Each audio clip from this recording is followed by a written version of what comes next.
နေတဲ့တမိုင်းတစ်ခုရှိပါတယ်။ဒါဟာလူတွေမေ့လျော့သွားလို့မဟုတ်ဘူး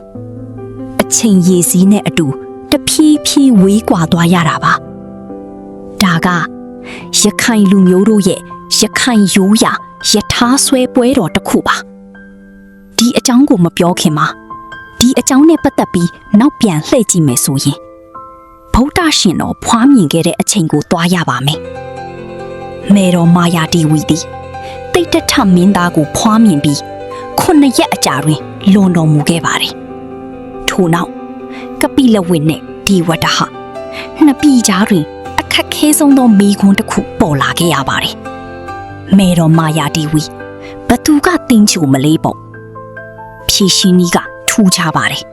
။မေတော်ဤရုပ်ကလာကိုပန်းကြိုင်ရထားပေါ်တင်ပြီးနှစ်ဖက်ပြည်သူများကအပြိုင်ဆွဲကြရမည်။အနိုင်ရတဲ့ဘက်ကသာတင်းချိုကိုရရှိမိပဲဖြစ်ပါတယ်။နှစ်ပေါင်းရာစုများစွာလွန်ပြီးနောက်မှာဒီအယူအဆဟာရခိုင်ပြည်မှာပြန်လည်ပေါ်ထွန်းလာသည်။မြောက်ဦးခေတ်ဘုရင်မင်းသားကြီးအုပ်ချုပ်မှုကာလအဲ့ဒီအချိန်မှာပညာရှင်တဦးပေါ်ထွန်းခဲ့တယ်။သူကတော့ဦးမြဝါပါ။ဦးမြဝါဟာလောကီပညာရှင်တဦးဖြစ်ပြီးတိုင်းပြည်၏အနာဂတ်ကိုခံမှန်းနိုင်သူလည်းဖြစ်ပါတယ်။တနေ့မှာမကောင်းသောအတိတ်နမိတ်တစ်ခုကိုတွေ့မြင်ပြီးတိုင်းပြည်ကိုကာကွယ်ရန်အနစ်နာခံမှုလိုအပ်ကြောင်း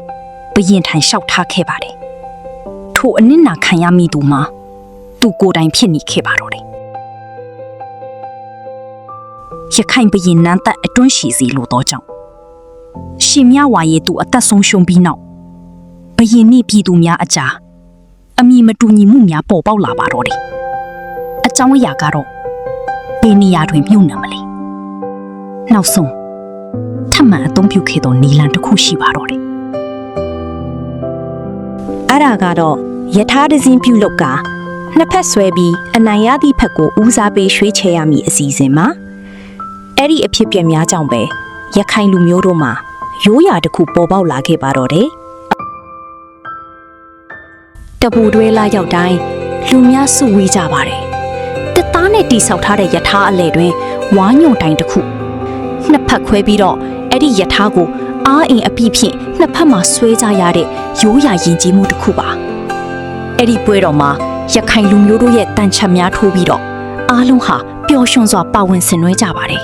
။အမှန်တကယ်တော့ယထာဆွဲပွဲတော်ဆိုတာဟာရိုးရာပွဲတော်တစ်ခုထက်များစွာပိုတယ်။ဒါဟာညီညွတ်မှုဤအမှတ်အသားမိသားစုစိတ်ဓာတ်ဤပြည့်ရုပ်အတိတ်နဲ့လက်ရှိကိုချိတ်ဆက်ထားသောတရားတစင်းဆိုတာရခိုင်လူမျိုးတိုင်းရဲ့နှလုံးသားသားမှာကိန်းဝတ်နေတဲ့ရိုးရာအမွေအနှစ်တစ်ခုပင်ဖြစ်ပါတယ်။တပူတွဲလာပညာမှာအနိုင်ရတဲ့ဘက်ကယထာကိုမီးရှို့ကြပြီ။မီးတောက်များအတွင်းမှာအနိုင်အရှုံးမရှိတော့ပါဘူး။ကြံရှိနေသည်မှာယဉ်ကျေးမှုတစ်ခုဤအသက်ရှင်မှုသာဖြစ်သည်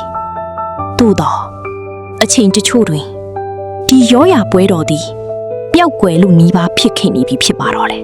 ။မြို့တချို့တွင်နှစ်ပေါင်းများစွာမကျင်းပနိုင်တော့ပါဘူး။ဒါပေမဲ့ရခိုင်လူမျိုးတိုင်းကတော့ဒီပွဲတော်ကိုမိမသွားခဲ့ကြသလိုရင်ထဲမှာပဲအမှတ်သိမ်းထားနေကြစေဆိုတာဖော်ပြရင်းတင်ဆက်ပေးလိုက်ရခြင်းဖြစ်ပါတယ်။